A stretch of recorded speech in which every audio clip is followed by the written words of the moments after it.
Let's start with social media. Okay. You always hear everybody, I spend too much time on the phone. Mm-hmm. I'm glued to my phone all day. People are comparing themselves to the Everybody else. extremely good-looking influencers that are out there. Like Shawn Ryan. Yeah. and and everything, looks, money, happiness. I personally think everything on social media is bullshit and fake, but a lot of people think the shit's real. Yeah. So let's dive in there. Let's go into social media. I earlier on when you were rattling off some of those statistics, so many of those things go back to 2013, 2012, 2014.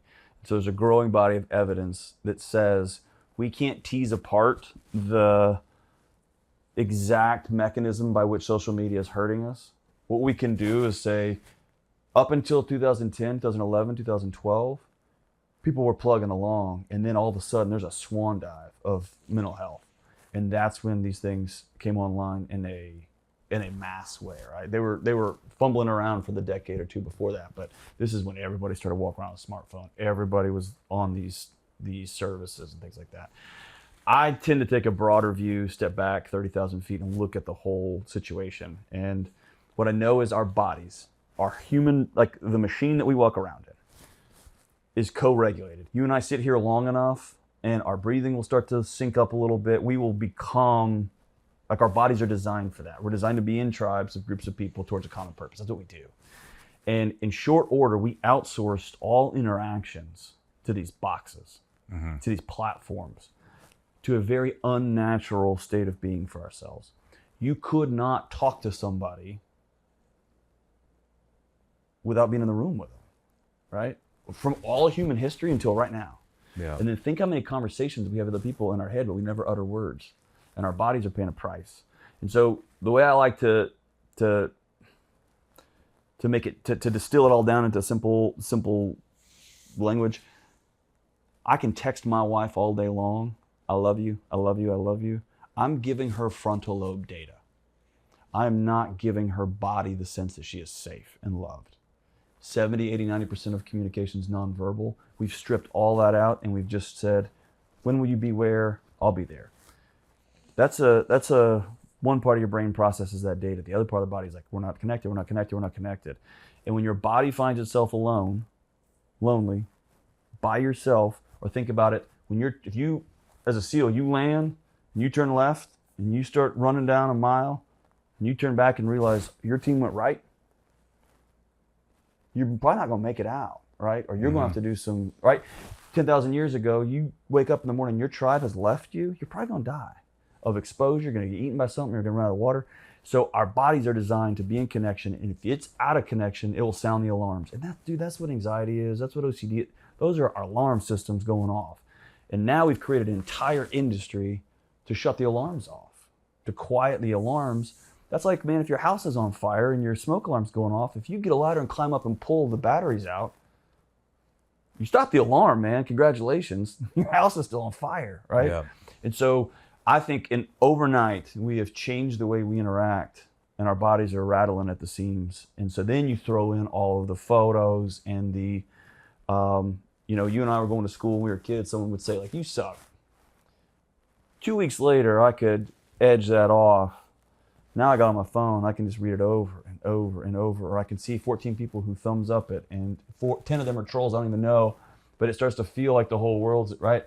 Yeah. And these machines are curating what they give me, right? And they're based off that slot machine technology where I'm going to hold what he said, I'm going to hold it, I'll give it to you now. I'll hold it, I'll give it to you now.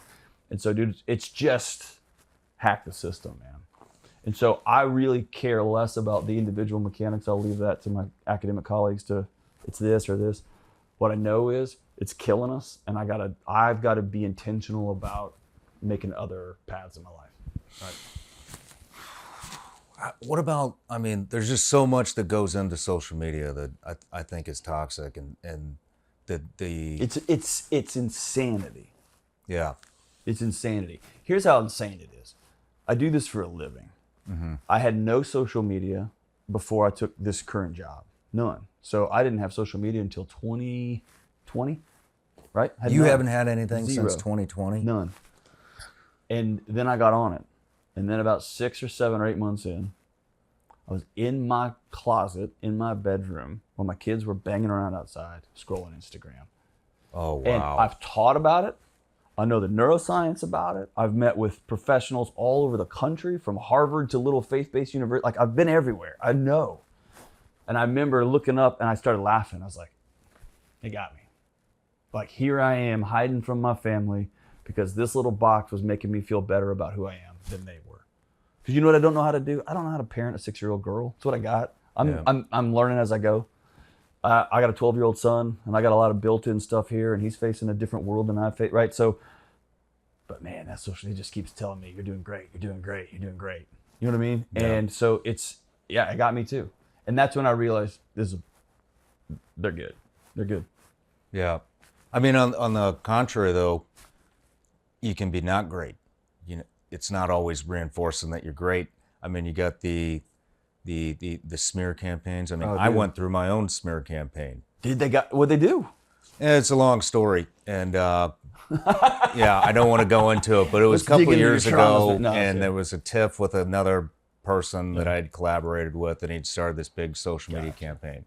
And I mean, and the only reason I'm bringing that up is because that affected me, and I'm a at the time mid-30s, late 30s, SEAL. Yeah. Former SEAL, former CIA guy, had seen it all, I thought, in this stupid-ass social media campaign that lasted for about 6 months is ruining my day. Yes. And I felt like the walls were closing in on me. You know, it did. It brought a lot of stress. Yep. And it's those little pirate boats, though, right? Yeah. It's not a big ship coming because we know how to handle that. Yeah. We know how to handle a frontal assault. It's those 14 single-engine boats that are coming and just filling the bottom of the hull up with bullets and then taking off, right? And so slowly they can take over the whole ship. Yeah, just with a few boats, man. And you don't see it's hard to see it coming. Well, I mean, I guess where I'm going is I think this is creating a lot of.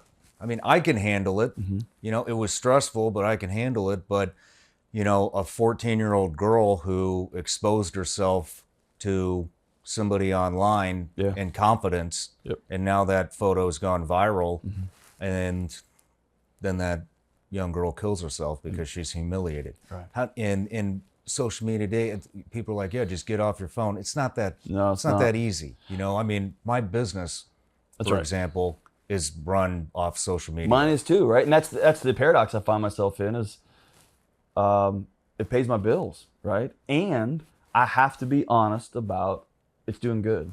It's connecting people. It's a GPS. It's pointing people to the right place, right? Yeah. And it's encouraging people. Here's a way to walk through life. Here's some stories. Here's some different people who are lighthouses in a world of smoke. Okay, when I go home with my family, I can do something a little bit different, right? Here's a way to have a different conversation. I never had that thought before. I'm gonna go take that thought and with the 5 guys I meet with once a week that we have breakfast with and just talk crap, and I'm gonna bring this thought up there, right? So it's taking this stuff out of the imaginary world and putting it into the real world. There has to be some sort of balance there, and I think we're figuring it out as we go. I also think, and this is I didn't realize this is a controversial statement. I grew up around guns. I grew up around them, right? Like I said, my dad was a homicide guy and a SWAT guy. Like they were just